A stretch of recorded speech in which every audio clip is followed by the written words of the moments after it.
అధ్యక్ష ఆర్థిక శాఖ మంత్రులు ఉప ముఖ్యమంత్రి వారు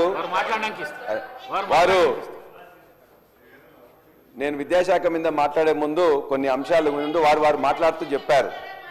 మేము ఆర్థిక శాఖ మంత్రి గారికి ఒక్కటే రిక్వెస్ట్ చేస్తున్నాం. వారు చేసిన ఈ మండలంలో లేకపోతే ఈ యొక్క నియోజకవర్గంలో 20,000 చేసినాం 25,000 చేసినాం అని చెప్పేసి అన్నారు కదా.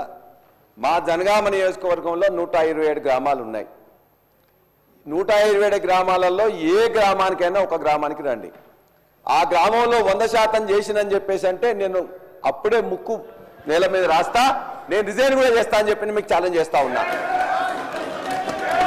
ఏ ఒక్క గ్రామం 107 గ్రామాల్లో రుణమాఫీ అయిపోయిందని చెప్పేసి. అందుకే ఉట్టిగా వాదనల కోసం నెంబర్ల కోసం అది కాదు అధ్యక్ష. మీరు ప్రామిస్ చేసిన దానిలో కొంత 50% వరకు వచ్చింది, మిగతా వాళ్ళకి ఇవ్వండి, వాళ్ళు మొత్తం అడుగుతుందని చెప్పేసి మేము చెప్తున్నాం. అందుకే నా జనగామనే కాదు మీ యొక్క మధుర నియోజకవర్గం అయినా పర్వాలేదు, ఎక్కడికి వచ్చినా కూడా మేము కూడా వస్తాం. మేము తప్పు మాట్లాడినట్లయితే మా యొక్క ఆ రైతుల ముందే నేను ముక్కుని ఎగరేస్తా అధ్యక్ష.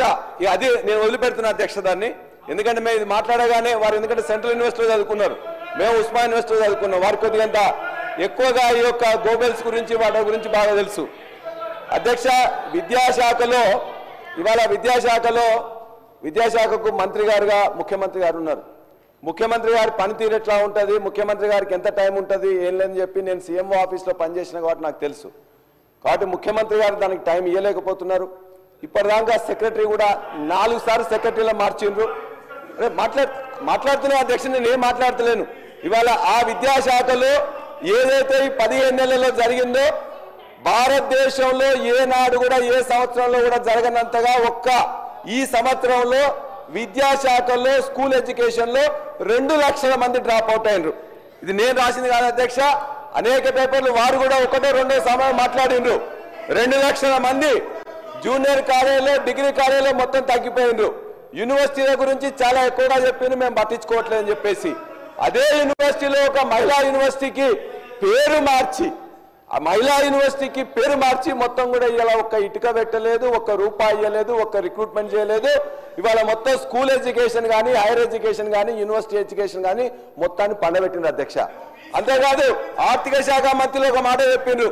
ఆర్థిక శాఖ మంత్రి గారు ఇక్కడే ఎల్ఓపిగా ఉన్నప్పుడు మొత్తం కూడా ఇలా ఈ యూనివర్సిటీ విద్యార్థులకు 3,000 రూపాయలు ఇస్తున్నారు, 1,500 రూపాయలు ఇస్తున్నారు.